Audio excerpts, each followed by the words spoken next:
What's up guys, this is Daniel. In this video I'm going to be going over the Robinhood app. Unfortunately it crashed again today, but it kind of came back, and also the CEOs came out and explained exactly what caused the crash yesterday and today, and also they talked about exactly how they're going to be compensating the people that got affected by the huge outage yesterday. Guys, I'm going to explain to you everything in detail, exactly what they did, what they say, what caused the problem, and what's their plan moving forward. I'm also gonna show you guys exactly what I did to my Robinhood app and portfolio when it comes to trading there. Also, if you are new to the channel, I talk about stocks, options, investing. If you're interested in any of those subjects, make sure you subscribe to the channel because I'll be posting videos consistently, guys.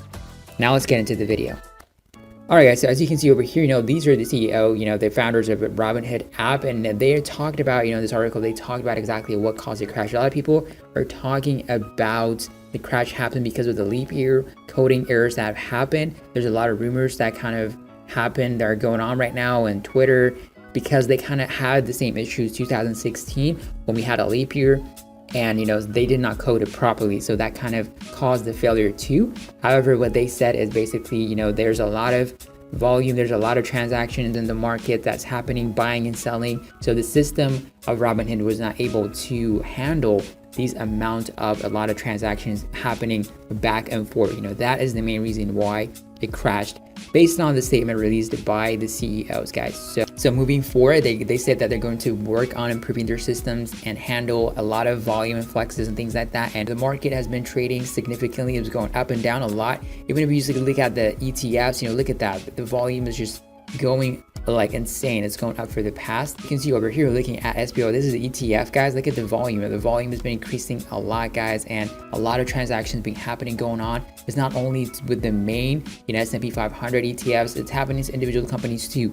If you look at Tesla, you got McDonald's, the volume has been increasing, even though for Tesla kind of decreased. But however, with this insane amount of volatility that's been going on, a lot of transactions, a lot of buying and selling happening, and the majority of people that kind of use Robinhood, unfortunately were not able to be part of it, but they eventually Robinhood fixed the problem. As I mentioned yesterday's video, not only with Robinhood that this kind of situation happened. Charles Schwab's had this kind of situation, and TD Ameritrade had this kind of situation. They kind of like they own TD Ameritrade too, but this kind of things, when this influx of volatility happens, a lot of volume, a lot of transactions happen, these systems, these new brokers are vulnerable to crash and cause damage to people that kind of use them a lot. So what are they going to do for people that got affected by it? However, unfortunately, as I mentioned on the previous video, based on when you look at the terms and conditions, Robinhood is not going to be liable when it comes to the losses occurred.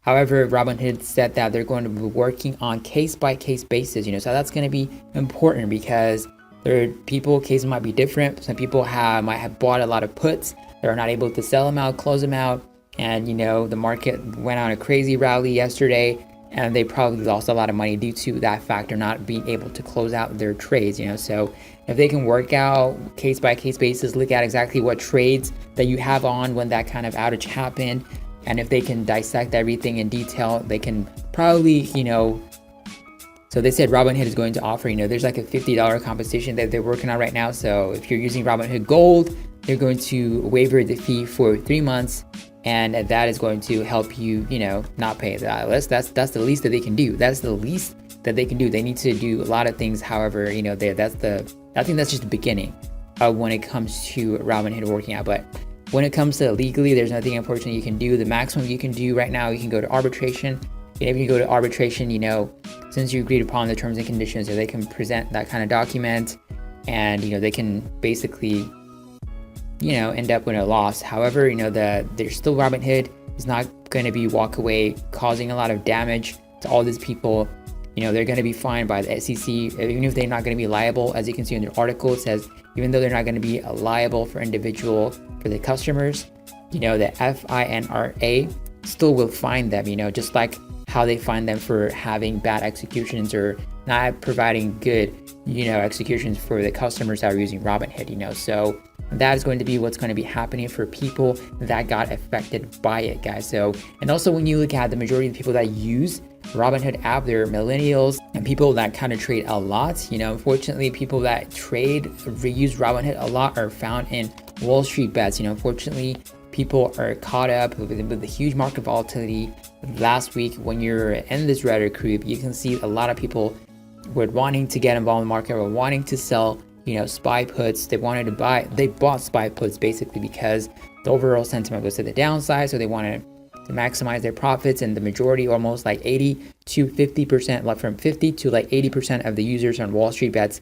they use Robinhood app. And these traders, they don't have like small accounts. They have like $100,000, $500,000, like 50,000. Like they have a lot of accounts. Plus they use Robinhood Gold too, so they're probably leveraging. They're using margin a lot. So think about it. When these all orders are coming in to buy SPY puts, sell these contracts, all that kind of stuff, that can take a toll on Robinhood. And on Friday, everybody was buying calls. They're doing a lot of puts, and everybody was buying puts. And these, if you actually came and saw Wall Street Bets during that time, so that can have a huge impact on it. And also their accounts could have actually impact on. Also, other people actually wanted to sell their shares because the fear of the coronavirus and all that fun stuff. So Robinhood just crashed due to those main reasons. So moving forward, that's only the thing that's going to happen. But however, today, Robinhood is still back upon. However, there's some functions of the app that's not working right now.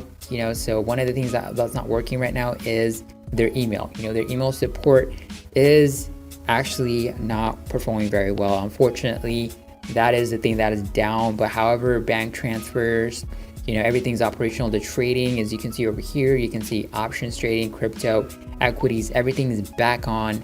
And the only thing that is down is email support. You don't blame them, because a lot of people are just like emailing them and wanting them to do more to get compensated, all that fun stuff, all that kind of crazy stuff that's happening. And the following group of these Robinhood class action,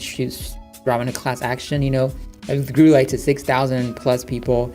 And they're talking about they're going to sue Robinhood and all that stuff, but that's exactly what's going to happen to them. They can eventually, the best they can go to is to arbitration, and unfortunately that might not work out good for them, but still they can try to do any kind of thing.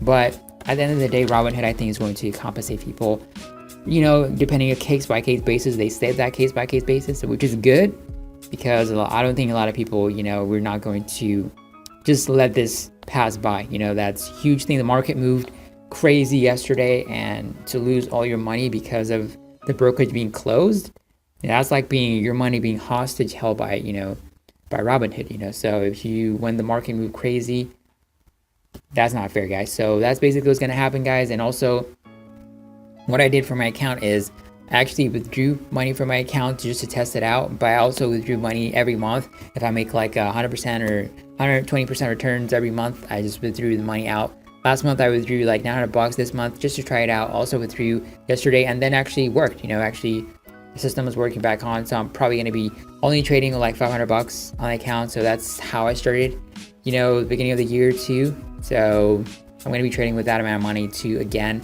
I actually placed a trade today on Robinhood app, and it worked, so which is pretty cool.